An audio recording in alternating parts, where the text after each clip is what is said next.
이 시간 예수 닮음이라는 제목으로 하나님의 말씀을 나누고자 합니다. 모두 패러다임이라는 말을 많이 들어보셨을 겁니다. 우리들도 많이 사용하고 있는데요, 사전적인 의미가 이렇습니다. 어떤 한 시대의 사람들의 견해나 사고를 지배하고 있는 이론적인 틀, 그리고 개념의 집합체가 패러다임이라고 사전적으로 의미합니다. 그러니까 설명하면 어떤 시간과 공간 안에서 당연하다고 여겨지는 생각의 틀, 이런 생각의 방식을 패러다임이라고 이야기합니다. 결혼 상대자로 사람이 착하거나 얼굴이 잘생긴 것보다 돈 많고 능력 있는 사람과 결혼을 해야 된다는 것, 이것 또한 우리 시대의 하나의 패러다임으로 나타나고 있습니다. 또한 우리가 가지고 있는 조건이나 환경과 관련된 패러다임들이 있죠. 두 가지 설명하고자 하는데요, 아웃사이드 인이라는 패러다임이 있습니다. 그 뜻은 외부 조건에서 그 사람의 삶이 결정된다라는 것입니다. 환경에 의해서 그 사람의 성향이 결정된다라는 이야기죠. 이것은 진화론적 세계관에서 나온 사고 방식입니다.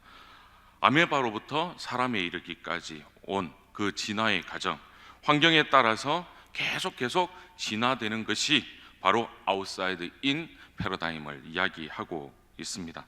이러한 진화론적 세계관을 가진 사람들은 끊임없이 환경을 바꾸려고 합니다.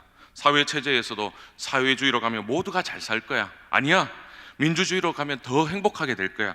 물론 이런 이야기들이 도움이 되긴 했죠. 물론 생명이 진화는 허무맹랑한 허구이지만 진화론에서 시작된 이 사고의 틀이 각 학문의 전반에 유입되면서 이렇게 발전된 세계관이 바로 우리가 사고하고 있는 그런 패러다임에 진행되어 왔다라는 것을 알 수 있습니다.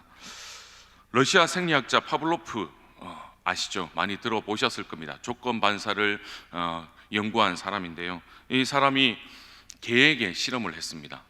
밥을 줄 때마다 종을 땅 치는 겁니다. 밥을 놓고 종을 한번 치고, 점심 때 또 밥을 주면서 종을 한번 치고, 저녁 때도 밥을 주면서 종을 칩니다. 이게 하루, 이틀, 사흘 이렇게 계속 반복해서 줍니다. 그 다음에는 먹이를 주지 않고 종을 딱 쳤습니다. 어떻게 되었을까요? 개가 침을 흘리기 시작합니다. 왜냐? 계속 그래 왔기 때문에, 이게 반복적으로 습관되어져 왔기 때문에, 그 환경이 그렇게 익숙하도록 만들어졌기 때문입니다. 또한 태국에 가서 보았는데, 야생 코끼리 어렸을 때부터 조련할 때 어떻게 조련합니까? 원 안에 가두어 둡니다. 창이 있는 건 아닙니다. 그물이 있는 것도 아니죠. 그냥 원 안에 족쇄를 채우고 그 원 밖을 나갈 때 고통을 주게 되는 거죠. 그러면 얘가 한 번 나갔다가 아프네, 두 번 나갔다가 아프네, 이게 계속 반복되면 나는 이 원 안에 밖으로 나가지 못하는구나, 이렇게 깨닫게 되는 거죠. 이게 바로 아웃사이드 인 패러다임이라는 것입니다. 마치 이러한 세계관을 가지고 있는 사람은 아주 운명론적인 생각을 많이 합니다. 나는 이런 환경에서 태어났고 살았기 때문에 그냥 그렇게 살아가야 하는구나, 이런 생각을 가지며 살아가는 것이죠. 그래서 환경을 바꾸려고 부단히 노력을 합니다. 그러나 모든 일이 그렇습니까? 다 잘 되는 건 아니죠. 그러다가 내가 할 수 없는 뜻밖의 난관에 부딪히고 실패를 경험하면 결국에는 좌절하고 마는 것이죠. 결국 나는 이것밖에 안 되는구나, 나는 할 수 없구나, 이런 생각에 빠지는 것입니다. 자, 그렇지만 우리는 이런 패러다임에서 이것이 진리인가라는 질문을 하지 않을 수가 없습니다. 왜냐하면 성경은 이런 패러다임에 동의하지 않고 있기 때문입니다. 성경에 등장하는 수많은 하나님의 사람들이 이러한 패러다임의 삶을 살지 않았다는 것을 우리는 분명히 기억합니다. 하나님이 원하시는 패러다임, 하나님이 원하시는 생각의 흐름이 아니라는 것입니다. 나는 부잣집에 태어나지 않아서 이 고생을 하고 있지, 나는 부모님을 잘못 만나서 불행해졌지, 난 친구를 잘못 만나서 이렇게 힘들게 살아가고 있지, 그때 그 인간만 만났으면 결혼하지 않았을 것을, 더 좋은 환경에 결혼할 수 있었는데, 이런 불평들을 내놓습니다.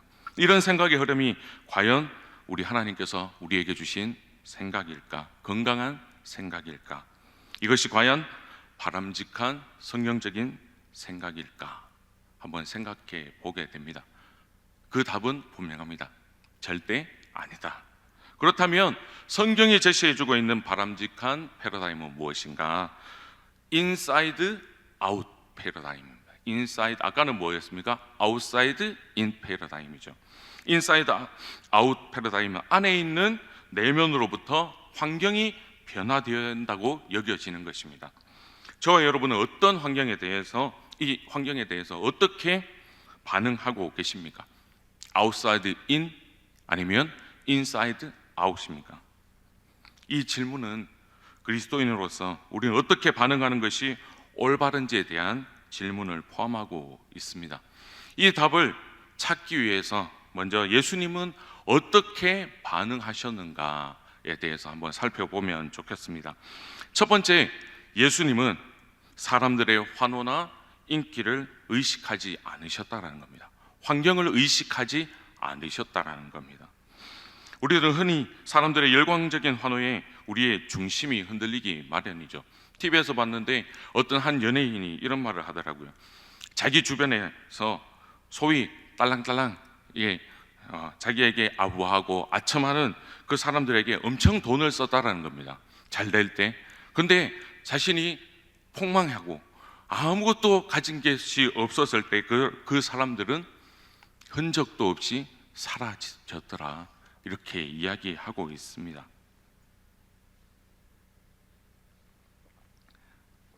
예수님도 이 땅에 계시는 동안에 사람들의 환호와 인기를 받으신 적이 있죠.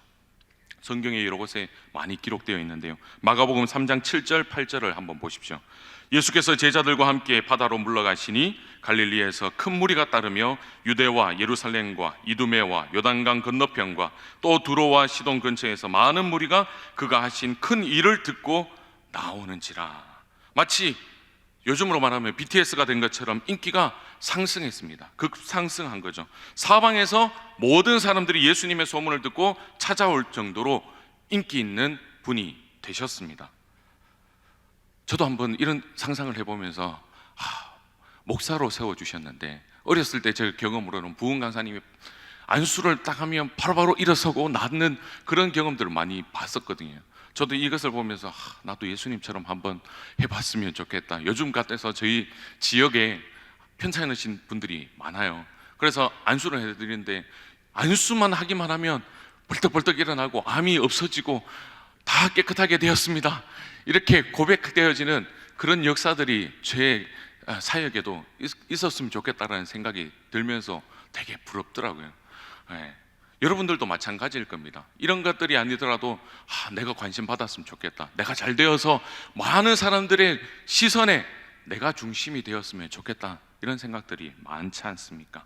그런데 이럴 때 예수님은 어떻게 하십니까? 마가복음 1장 35절에 이렇게 되어 있습니다.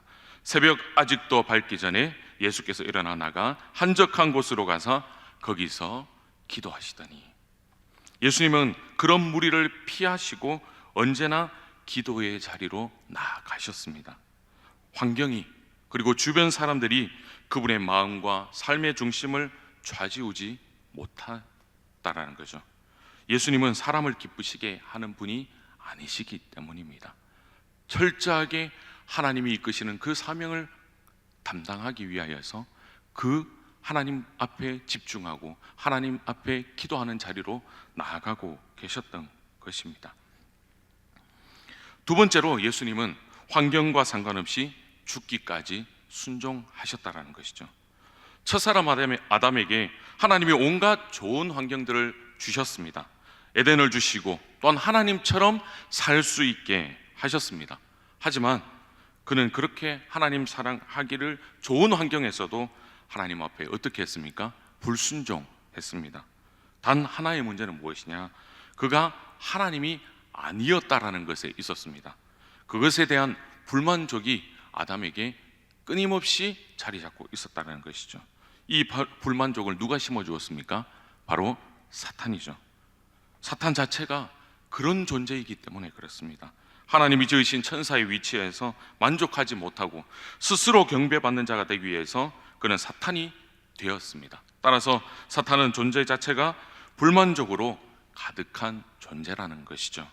결국 이 미혹에 넘어간 아담은 그토록 순종하기에 적합한 환경 속에서도 하나님을 바라보지 못하고 하나님이 되고자 하는 마음으로 충만하여져서 하나님께 불순종하는 결과를 가져왔습니다.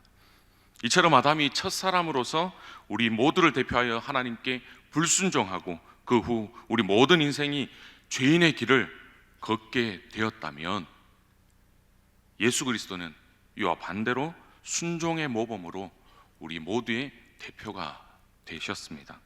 그분이 순종해야 할 것은 바로 십자가에서의 죽음이셨습니다. 하나님께 순종해야 하는 그 상황에서 예수님의 환경은 어땠습니까? 모든 사람들이 격려해주고 예수님께서 기적들을 베푸시는 것을 보면서 예수님 화이팅! 딱 3일만 참으십시오. 다시 부활할 수 있을 겁니다. 이렇게 응원했습니까? 창에 찔리고 채찍을 얻어맞는 거 조금만 참아보십시오. 예수님 이겨내실 겁니다. 이렇게 이야기했나요? 예수님의 환경은 어떻습니까? 모든 사람이 무엇이라고 외쳤습니까? 바라바를 살려주고 예수를 죽여라. 예수님의 환경은 그러한 곳에 있었습니다. 바리새인과 서기관들, 로마 군병들에게 온갖 너저분한 대우를 당하시는 그 상황 속에서 예수님은 십자가에 죽으시는 순종을 이루셨다는 겁니다. 그리고 예수님은 그 십자가의 죽음 앞에서 어떤 불만도 가지지 아니하시고 죽기까지 순종하셨다는 겁니다. 이것이 바로 예수 그리스도의 겸손입니다. 그리스도의 겸손이 있었기 때문에 저와 여러분의 구원이 있었던 것입니다. 환경의 지배를 받지 않고 느끼는 감정과는 상관이 없이 하나님의 말씀에 온전히 순종하는 것, 이것이 예수님이 환경에 대한 두 번째 모습이라는 것이죠. 세 번째로 여러분들에게 가장 강조하고 하면서 나누고 싶은 내용인데요, 예수님은 약할 때 강함이 됨을 보여주셨습니다. 예수님은 약할 때 강함이 됨을 보여주셨다는 거죠. 예수님은 약한 환경에 오히려 하나님의 능력이 나타나는 강함이 되는 최적의 상태라고 삶을 통하여서 보여주셨습니다. 그 절정은 바로 십자가였습니다. 모두가 끝났다고 여기는 그때 도살장으로 끌려가는 어린 양처럼 완벽하게 무기력해진 그 상황 속에서 그 십자가에서 인생들을 구원하는 구원의 능력이 나타났다는 것이죠. 이 십자가는 이 세상의 지혜, 그리고 세상의 지혜를 무력화시키는 능력이 되었기 때문에 이 세상의 상황이나 환경에 의지하는 것이 십자가의 신앙이 아님을 저와 여러분들에게 적용하라고 다시 한번 말씀해 주고 계십니다. 그래서 고린도전서 1장 18절은 이렇게 말씀합니다. 함께 읽어보겠습니다. 십자가의 도가 멸망하는 자들에게는 미련한 것이요 구원을 받는 우리에게는 하나님의 능력이라. 저는 이 말씀을 이렇게 표현해 보고 싶습니다. 십자가의 약함이 세상의 조건이나 환경을 추구하는 자들에게는 미련하게 보이지만 구원을 받은 우리 더사랑교회 성도님들에게는 하나님의 능력이 됩니다. 믿으십니까? 세상 사람들은 그 십자가가 약하게 보입니다. 아무것도 아닌 것 같이 보입니다. 하지만 그 십자가의 능력이 무엇인 줄 아는 저와 여러분의 그 삶 속에는 그 십자가의 능력이 든든하게 나타나고 있다는 것을 기억할 수 있기를 축복합니다. 고린도전서 1장 20절에 또 이렇게 말씀하고 있습니다. 지혜 있는 자가 어디 있느냐? 선비가 어디 있느냐? 이 시대의 변론가가 어디 있느냐? 하나님께서 이 세상의 지혜를 미련하게 하신 것이 아니냐? 이렇게 세상의 약한 환경과 이 세상의 약한 조건이 하나님의 능력이 나타남을 몸소 보여준 인물이 누구냐? 오늘 말씀의 주인공 바로 바울이라는 것이죠. 오늘 본문의 고백이 담겨있는 고린도후서 11장 12장의 말씀은 바울이 자신의 사도됨을 변호하고 있는 내용입니다. 유대인들이 공격하고 있는데 그 내용이 뭡니까? 바울이 무슨 사도냐라는 것입니다. 사도의 조건은 예수님을 실제로 만난 자이고 제자이어야 하는데 바울이 어떻게 사도가 되느냐는 겁니다. 그리고 바울은 12제자의 반열에 들지 못하는 자가 아니냐, 그는 사도가 아니다 라고 계속해서 이야기하고 있습니다. 이에 대한 바울의 대답은 무엇입니까? 어떤 내용이 나오면 좋을까요? 여러분들이라면 어떻게 말씀하십니까? 예수님께서 행하셨던 그 기적들을 행했던 것들, 바울의 옷자락을 만지면 낫는 그 기적들을 자랑하고 싶지 않겠습니까?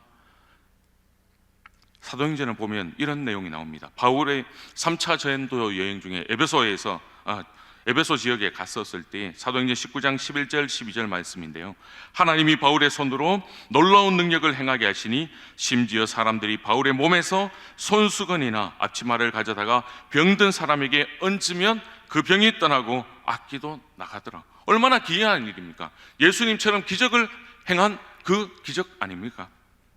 바울의 옷자락만 만져도 병이 치유가 되는 일도 있었습니다. 이런 이야기를 바울이 이야기하면서 나는 사도의 자격이 있어, 이렇게 이야기할 수 있지 않겠습니까? 또 한 번은 설교 도중에 유두고라는 하는 청년이 2층에서 바울의 설교를 듣고 있다가 졸면서 떨어져 죽게 되었죠. 이때도 바울이 기도해서 이 청년을 살립니다. 이런 거 이야기하면 되지 않을까요? 내가 하나님의 사도로서 이러한 일들을 감당하고 있다, 이런 것들을 자랑하면 되지 않겠습니까? 그런데 바울은 전혀 엉뚱한 이야기를 합니다. 본문이 좀 길지만 고린도후서 11장 23절에서 30절까지의 말씀을 저와 한 절씩 교독하면 좋겠습니다. 23절을 제가 먼저 읽겠습니다. 그들이 그리스도의 일꾼이냐 정신없는 말을 하거니와 나는 더욱 그러하도다. 내가 수고를 넘치도록 하고 옥에 갇히기도 더 많이 하고 매도 수도 없이 맞고 여러 번 죽을 뻔하였으니 40에서 하나 감암매를 5번 맞았으며 3번 태장을 맞고 1번 돌로 맞고 3번 파선하고 일주야를 깊은 바다에서 지냈으며 여러 번 여행하면서 강의 위험과 강도의 위험과 동족의 위험과 이방인의 위험과 시내의 위험과 광야의 위험과 바다의 위험과 거짓 형제 중에 위험을 당하고 또 수고하고 했으며 여러 번 자지 못하고 줄이며 목마르고 여러 번 굶고 춥고 헐벗었노라. 이외에 일은 고사하고 아직도 날마다 내 속에 눌리는 일이 있으니 곧 모든 교회를 위하여 염려하는 것이라. 누가 약하면 내가 약하지 아니하며 누가 실족하게 되면 내가 애타지 아니하더냐. 함께 읽겠습니다. 내가 부득불 자랑할진대 내가 약한 것을 자랑하리라.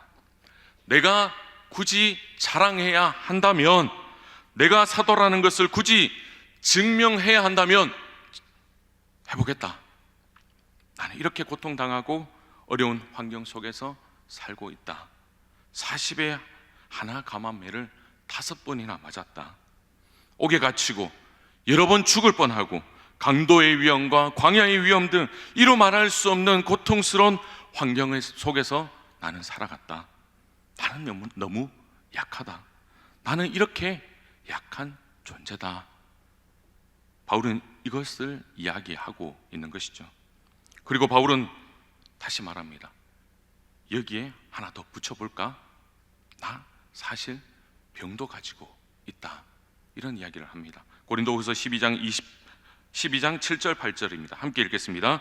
여러 계시를 받은 것이 지극히 크므로 너무 자만하지 않게 하시려고 내 육체의 가시 곧 사탄의 사자를 주셨으니 이는 나를 쳐서 너무 자만하지 않게 하려 하심이라. 이것이 내게서 떠나가게 하기 위하여 내가 3번 주께 간구하였더니. 그런데 3번이나 간구하였는데 어떻습니까? 하나님께서 응답해 주시지 않았다. 이것까지 이야기합니다. 그러면서 계속 이야기합니다. 오늘 본문 9절 10절 말씀입니다. 고린도후서 12장 9절 10절. 나에게 이르시기를 내 은혜가 내게 족하다. 이는 내 능력이 약한 데서 온전하여 짐이라 하신지라. 그러므로 도리어 크게 기뻐함으로 나의 여러 약한 것들에 대하여 자랑하리니 이는 그리스도의 능력이 내게 머물게 하려 함이라. 그러므로 내가 그리스도를 위하여 약한 것들과 능욕과 궁핍과 박해와 공고를 기뻐하노니 이는 내가 약한 그때에 강함이라.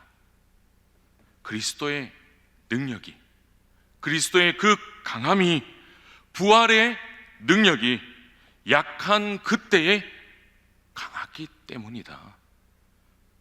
그것을 경험했기 때문에 나는 사도다 라고 이야기하고 있습니다.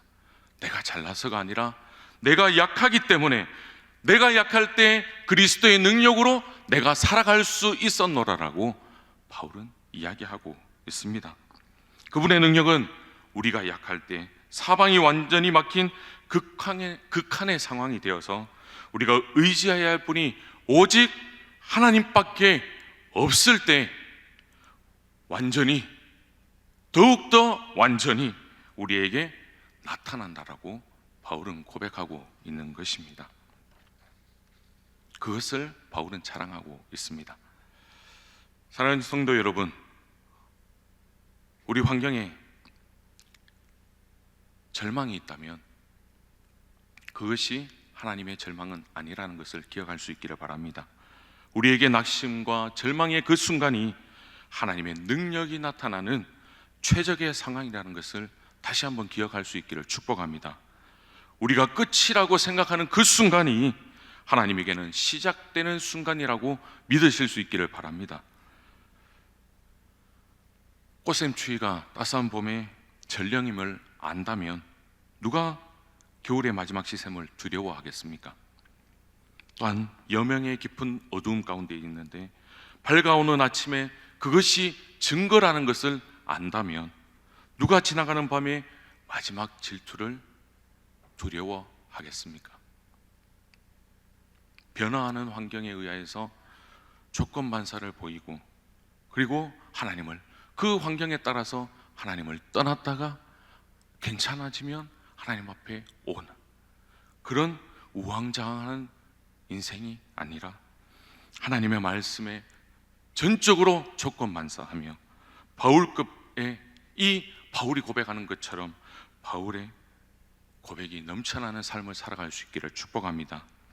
사람들의 환호에 연연하지 않으셨던 그 예수 그리스도, 극한의 환경 속에서 묵묵히 순종의 길을 걸어가셨던 그 예수님, 십자가의 약함을 부활의 능력으로 역전시키신 그 예수님을 본받아서 자신의 약함을 하나님의 능력이 나타나는 때라고 자랑하는 예수 닮음이 바울처럼 진정한 예수 닮음이가 될 수 있는 저와 여러분이 될 수 있기를 축복합니다.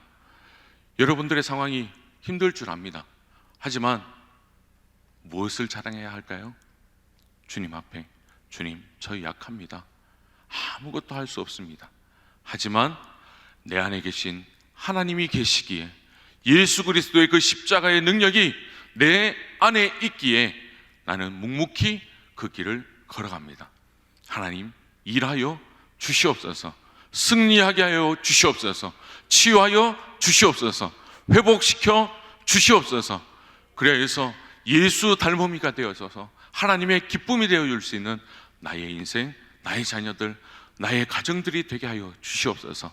이렇게 기도할 수 있는 이 예배가 될 수 있기를 축복합니다. 다 함께 찬양하겠습니다. 바울의 이 고백을 묵상하면서 생각났던 찬양입니다. 충만이라는 찬양인데요, 요즘 들어서 많이 부르는 찬양입니다. 무명이어도 공허하지 않은 것은 예수 안에 날 만족함이라. 예수님이 있기 때문에 어떠한 상황 가운데에서도 나는 만족할 수 있습니다 라고 고백할 수 있는 이 찬양이 되었으면 좋겠습니다.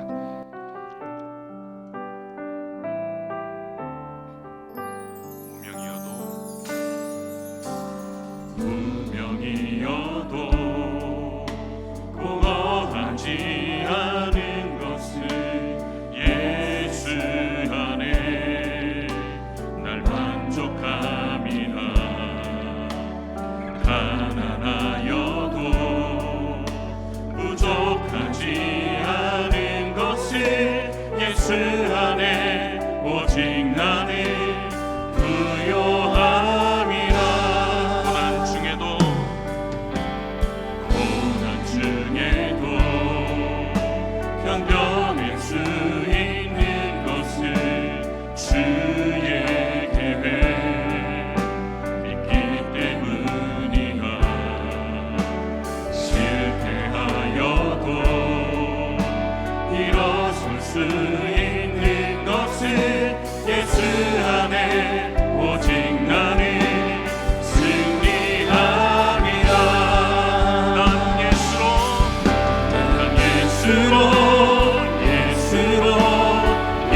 예수로 충만하네. 난 예수로 충만하네. 난 예수로 충만하네. 영원한 내 안에 살아계시네. 내 몸이 약해도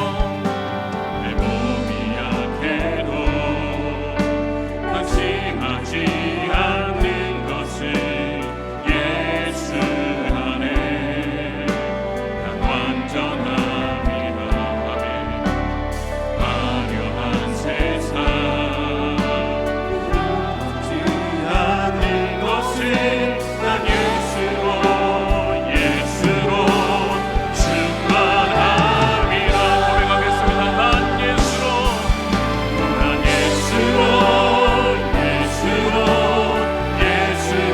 충만하네. 세상 모든 것들도 부럽지 않네. 난 예수로 충만하네. 영원한 왕 내 안에 살아계시네. 다시 한번 찬양하겠습니다. 무명이어도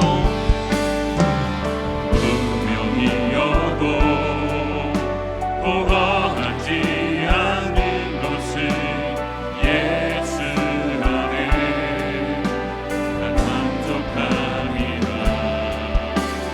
가난하여도 부족하지 않은 것을 예수 안에 오직 나를 부여함이라. 고난 중에도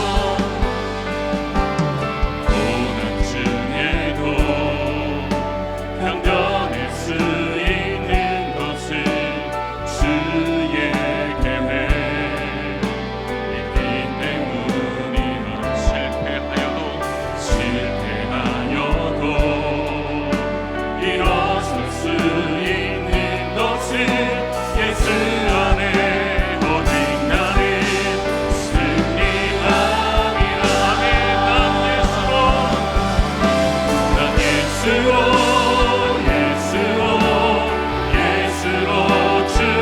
충만하네. 난 예수로 충만하네. 난 예수로 충만하네. 영원한 내 안에 살아계시네. 내 몸이 약해도 낙심치 않는 것을 예수 안에 난 완전함이라. 화려한 세상 부끄럽지 않은 것을 난 예수로 충만함이라. 아멘. 난 예수로 충만하네. 세상 모든 것들도 부럽지 않네. 난 예수로 충만하네. 영원한 내 안에 살아계시네. 난 예수로 충만하네. 난 예수로 충만하네. 세상 모든 풍파도 두렵지 않네. 난 예수로 충만하네. 영원한 내 안에 살아계시네. 믿으십니까? 이 고백이 우리의 평생의 고백이 되기를 축복합니다. 나는 할 수 없지만 능하신 예수님이 내 안에 계시기에 우리의 환경이 변화되어질 수 있습니다. 이 시간 말씀을 기억하며 기도의 제목을 함께 읽고 기도하면 좋겠습니다. 기도하겠습니다. 변하는 환경에 의해 우왕좌왕되는 인생이 아니라 내 안에 거하시는 예수 그리스도로 말미암아 참된 변화를 누리는 인생이 되게 하소서. 죽기까지 묵묵히 순종하신 예수님처럼 하나님의 말씀에 온전히 순종하는 예수 닮음이가 되게 하소서. 우리에게 낙심과 절망의 순간이 하나님의 능력이 나타나는 때라고 자랑하는 진정한 예수 닮음이가 되게 하소서. 아멘. 이 기도 제목을 가지고 하나님 앞에 간절히 기도하겠습니다. 주님의 이름으로 부르짖고 기도합니다. 주여